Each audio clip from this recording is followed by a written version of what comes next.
Hello mga kimochi, at ngayon nga pupunta tayo sa Osaka Expo. Alas 12 na rin pala kami nakarating dito sa station ng Osaka Expo. Ang ganda din ng station nila dito. Talagang ginastosan nila yung Osaka Expo. At yun na nga, dito pa lang sa station ang dami ng tao. Siksikan yung station. At paglabas nga namin, ito inabot kami ng ulan. Kaya nandito muna kami sa gilid, nagpasilong muna kami dahil wala kaming dalang payong. At maya din umito na din yung ulan. Nakapila na rin kami papunta sa entrance. Kahit na mag-alauna na, ang dami pa rin mga taong dumarating. Pero pagdating namin sa entrance, nagka-problema yung ticket namin. Kaya pinalabas ulit muna kami. Mga ilang minuto lang at naayos na yung ticket namin. Nakapasok na din kami sa loob. Kaso pagpasok namin, ito biglang buhos na naman yung malakas na ulan. Pero buti na lang nakasilong din kami dito. Kaso siksikan din yung mga tao dito. Kaya nag-decide kami na umakyat. Baka sakaling walang tao doon sa bandang taas. Ganito naman yung makikita mo pag nasa second floor ka. Kitang-kita mo yung mga tao, mga nagsisiksikan.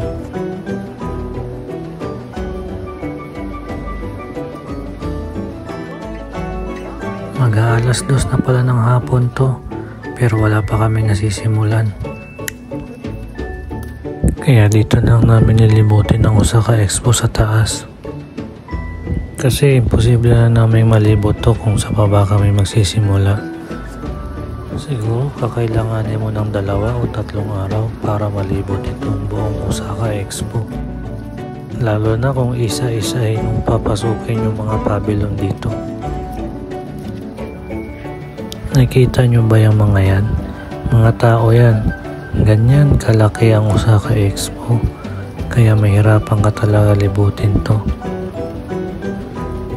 Nabot din kami ng 40 minutes para lang malibot tong buong Osaka Expo sa taas. Ito yung view na makikita mo dito sa taas. Kitang-kita mo na rin yung buong Osaka Expo. Kaya pag naikot mo ito mula dito sa taas, para mo na rin nalibot tong buong Osaka Expo. Yun nga lang, hindi mo makikita ng malapitan yung mga pavilion. Sa sitwasyon kasi namin ngayon, wala na rin kaming choice, kaya okay na din to. Dito naman makikita mo na rin yung dagat. At itong part na to, dyan naman gagawin yung fireworks mamaya mga alas 7 ng gabi. Itong part na to, halos nasa kalahati na din kami ng Osaka Expo.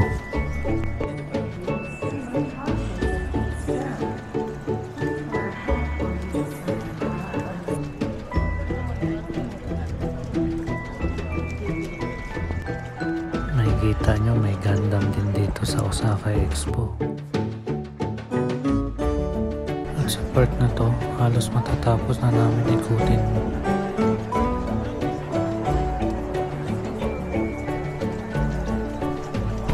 May onting oras pa kami para maglibot sa baba.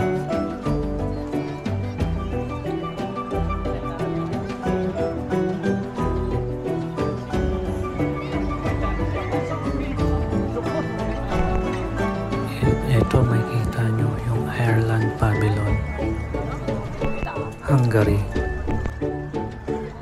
Romania, at syempre yung sariling atin, the Philippines. Nanalo din pala ng Silver Award ang pavilion ng Pilipinas. Isa siya sa pinakamagandang design. Congratulations sa lahat ng bumuo at nag-design ng pavilion ng Pilipinas.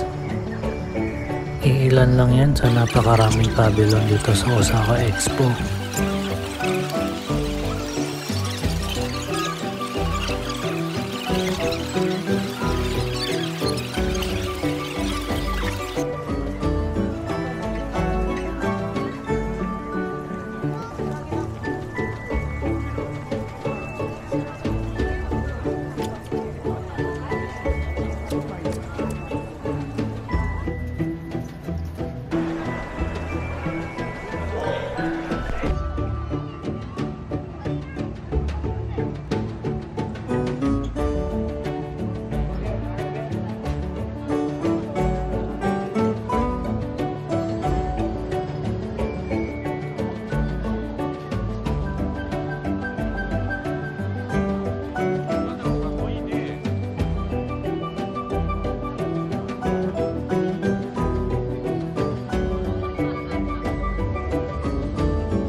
Hanggang dito na lang, hindi na rin kasi kami nakaabot sa fireworks.